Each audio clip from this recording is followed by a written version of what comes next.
Hello, yogis. Welcome to sequence number 10, I believe. And this sequence is intended to really focus on one particular action and see how that action translates into a variety of different poses.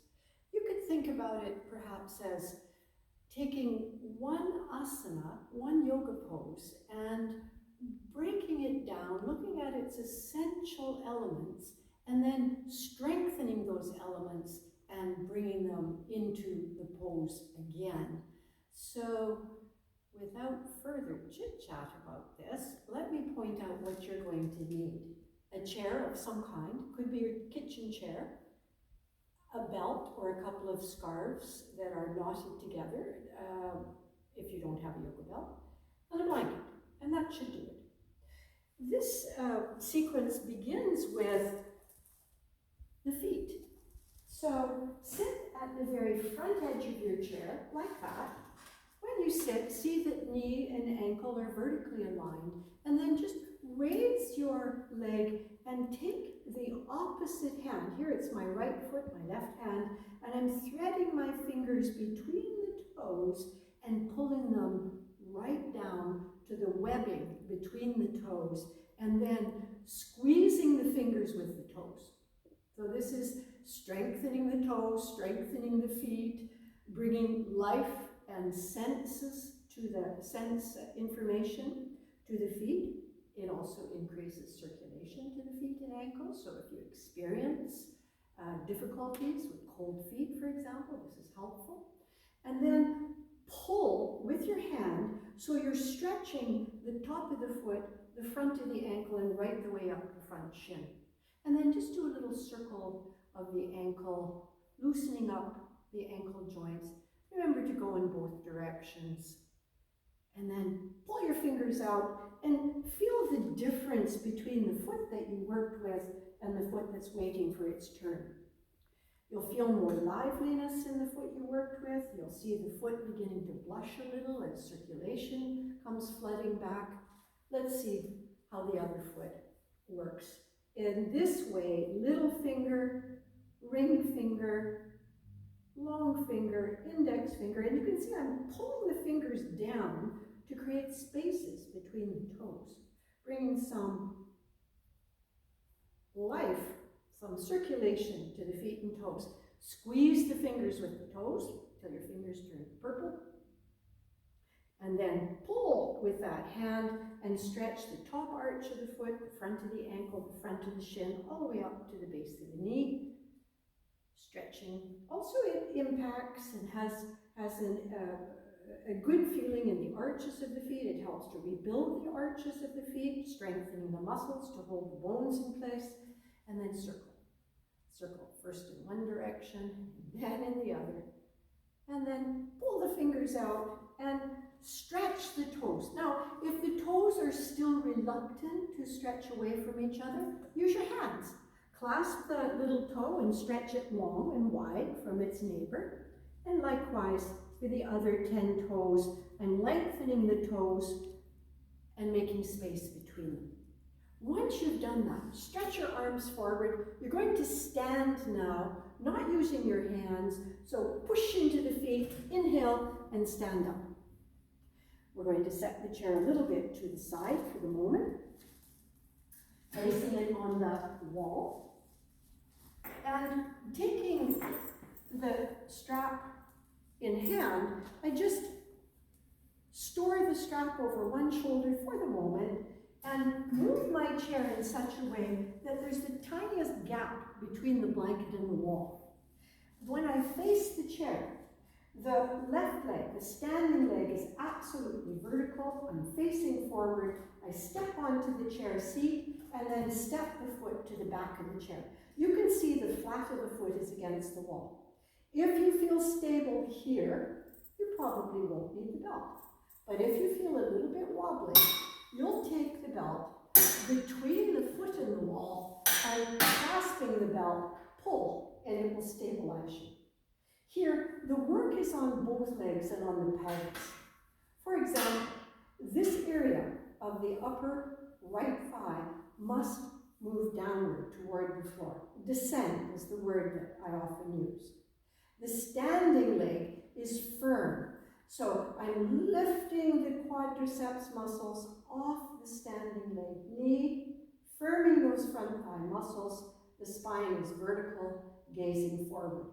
Strength coming to the leg that's supporting me, the left leg. When I release the pose and give a little push off and standing down, now the right leg becomes the supporting leg. I'm taking care that the foot is facing directly forward so that I don't get something like this, where the heel skids in toward the midline. Then step up with the left foot.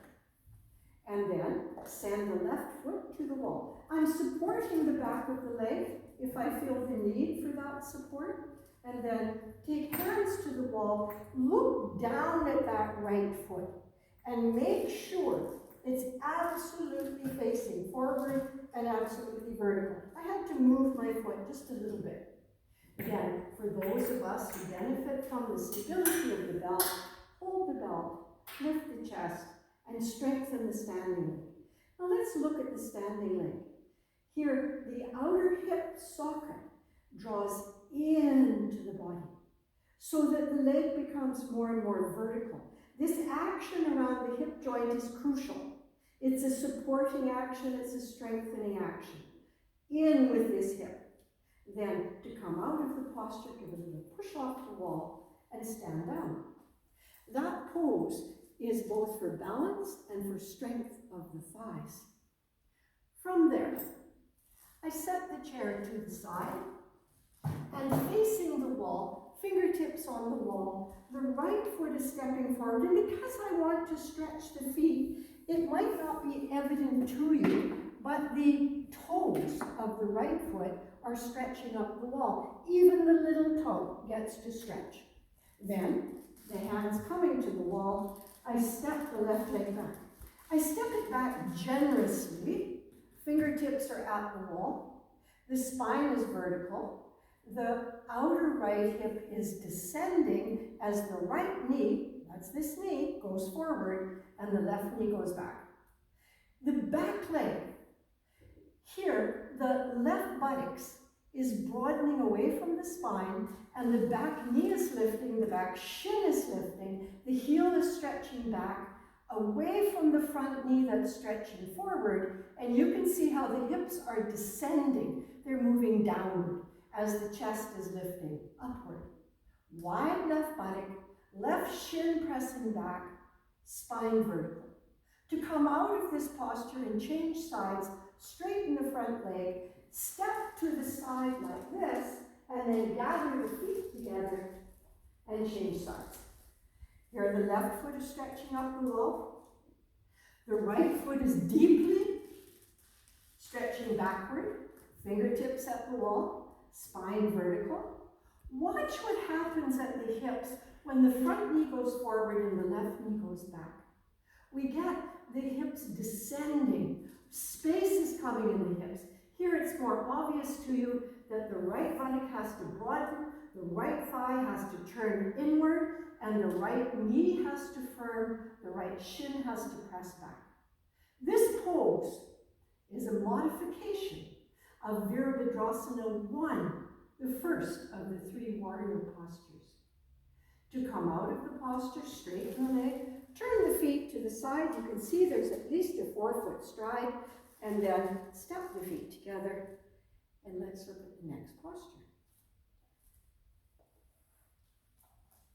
Here,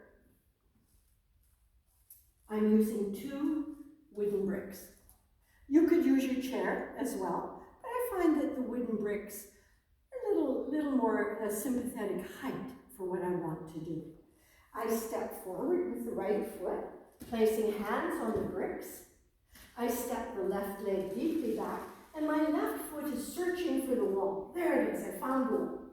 I ease the left buttock wide. I turn the left thigh inward. I squeeze the front knee forward, and pressing my hands into the bricks, I lift this chest. To take the next step, I ease the back knee down. You can see how slowly that back knee is coming down toward the floor. There's a big stretch in the psoas of the left inner thigh. Down comes the knee. Then, to come out of this pose and to change sides, I spring off the back foot, stepping forward, step the right leg back. This is called a high lunge. I'm pressing the back heel against the wall, turning the back thigh in, lifting the back knee, squeezing the front knee forward, shrugging the shoulder blades down the back, lift and spread the chest. Then slowly, very slowly, so that you feel and allow the stretch of the inner right thigh, that back knee, slowly, slowly, slowly descends. Now, if your knees are tender and you need a knee support, you could place a blanket under the back knee so that the back knee is sheltered from a hard landing on the floor. I'm not using a blanket, fortunately. I don't have a knee issue at this time, but you could easily use knee support if your knees are tender. Coming up, I spring off the back leg and step forward and set my bricks to the side.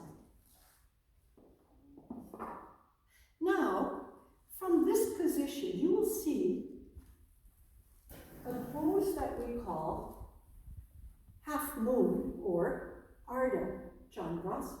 We're going to use the actions of the legs, of the pelvis, of the feet that we showed in the previous postures. We start this pose like this, just standing in Tadasana. The hands are at the chest.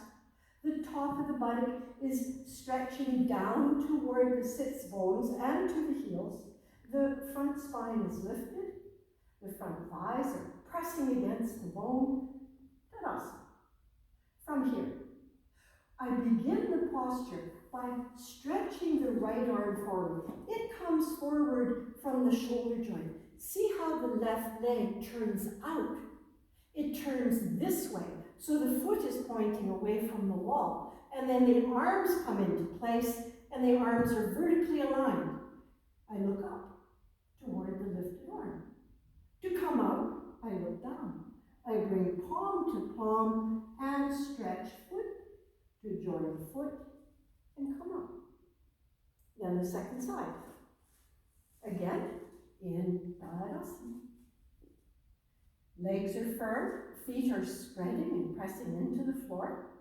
I start from the left shoulder blade to extend the left arm. See how the right leg lifts at the same time. See how the left arm descends and then the right arm reaches up and I'm looking up.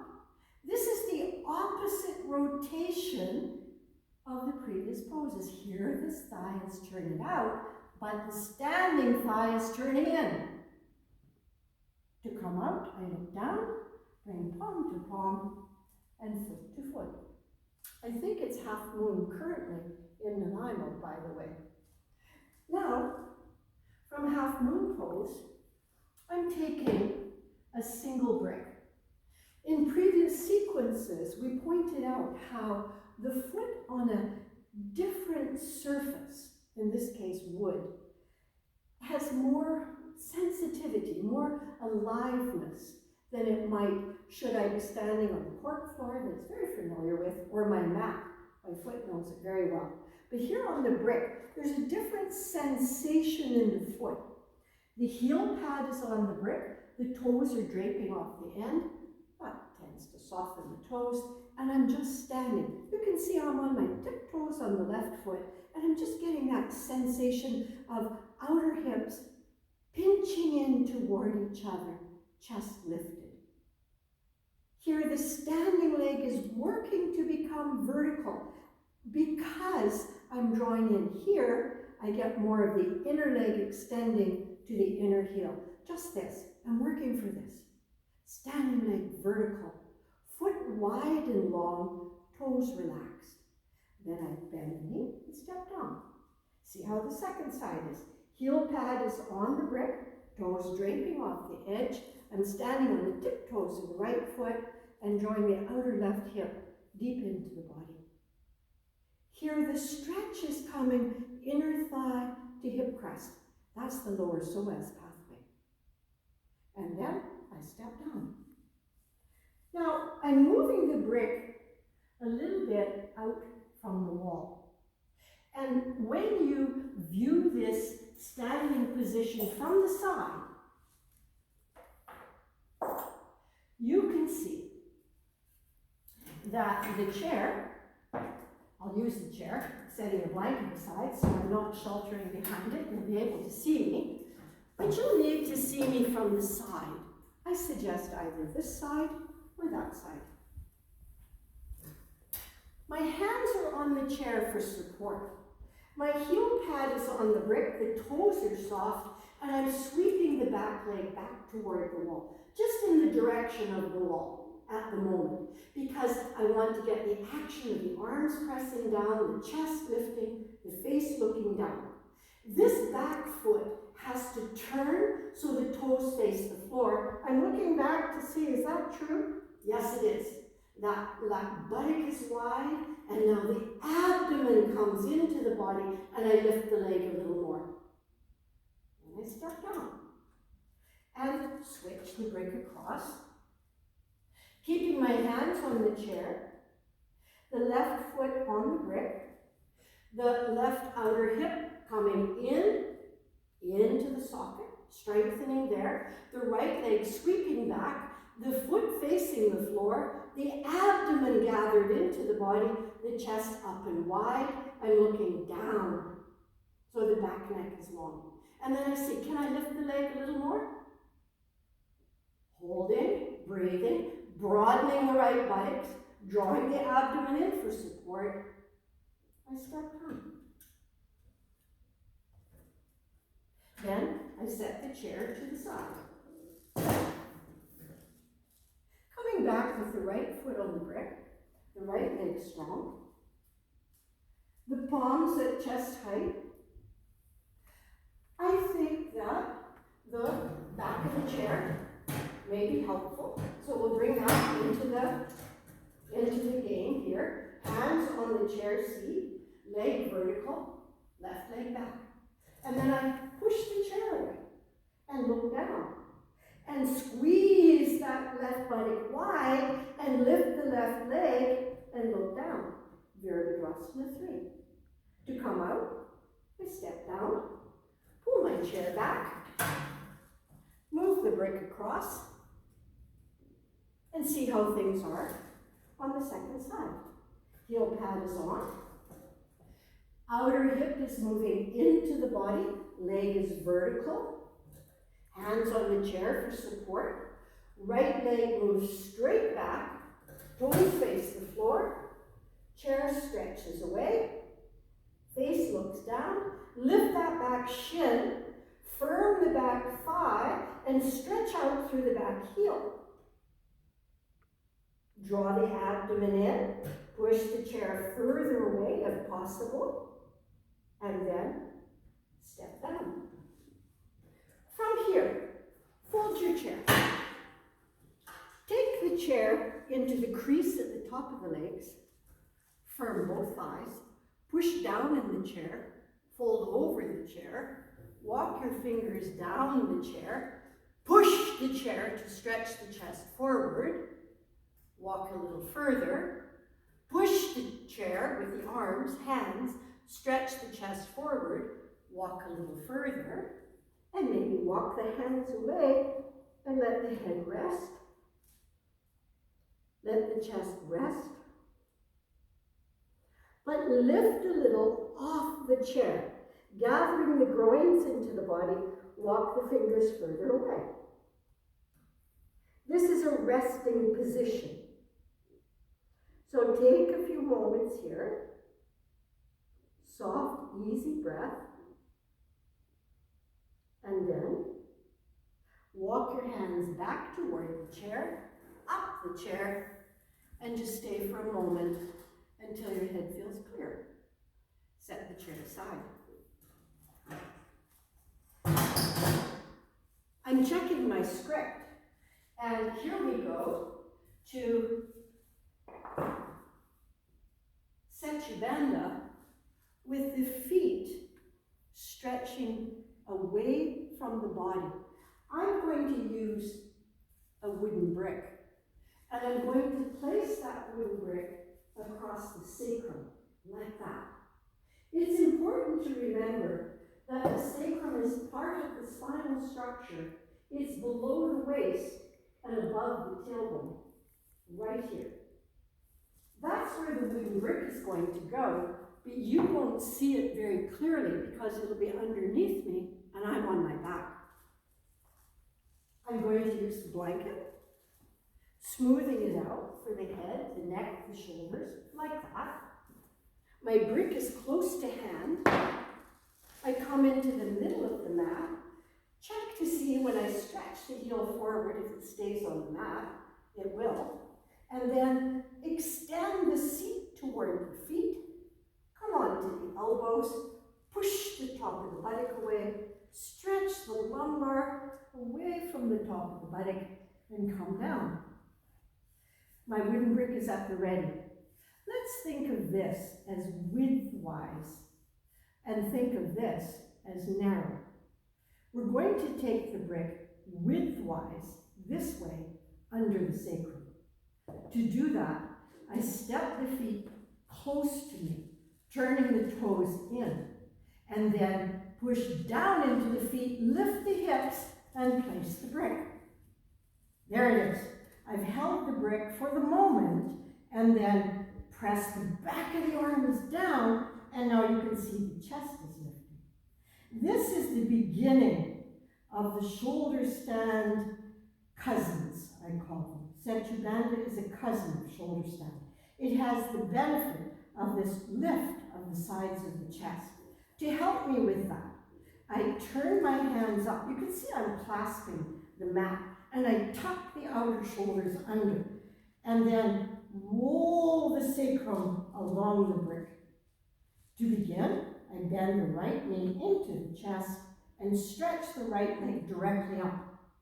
Here, the heel is reaching higher than the toes. And from here, keeping the chest lifted, I stretch that right leg away from me. Tap the floor with the heel and bend the knee.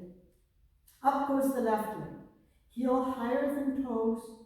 Left leg reaching away from the inner leg to the inner heel. I stretch it away, tap the floor with the heel, bend the knee, set the foot down. Right leg goes up again. It lifts the whole right side of the pelvis up and stretching away through the inner thigh. The whole foot rolls along the floor, big toe mound, inner heel planted.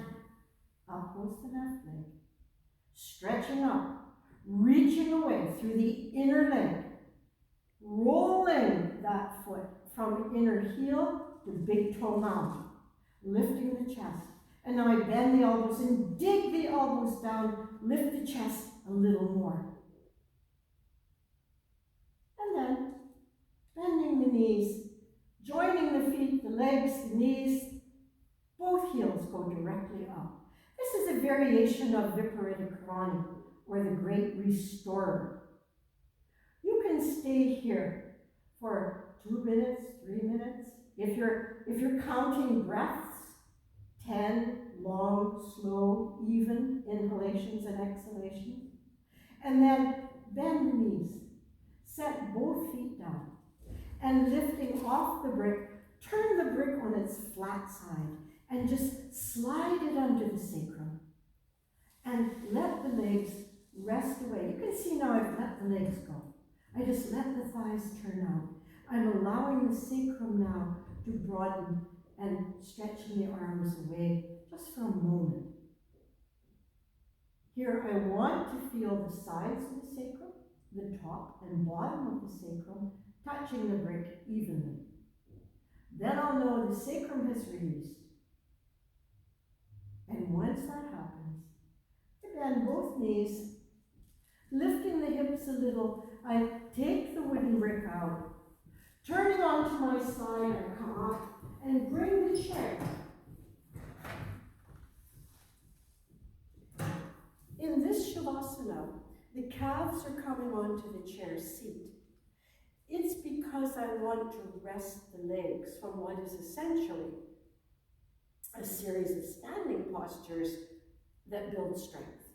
And the strength doesn't come immediately. The legs might be feeling the need of a little bit of refreshment. So here we have the calves on the chair seat. You can see that the chair is touching the back of the thighs, so the knee is supported, stretching the spine away from the chair.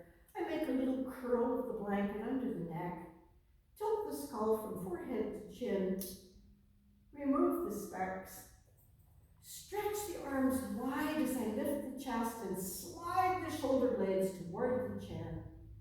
And then let the mat and the blanket catch the shoulder blades, lifting the chest, closing the eyes. Relax completely into Shavasana. In Shavasana, it takes a while to drop down into the posture. We're very attached to the outer world. And so the sounds and the sights of the outer world take a while to dissolve.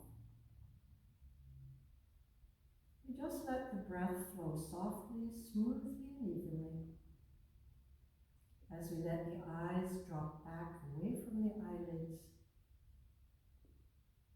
quietening the muscles all around the eye sockets, relaxing the throat, releasing the lower jaw, forehead smooth and broad, the place where the skull is touching the blanket, relaxing wide. To come out, the knees come in, we come onto our side. The fan is kicked in the studio. You can hear that sound. The palms join. I bow to you, yogis. I bow to my son Shane and to my teachers. Namaste.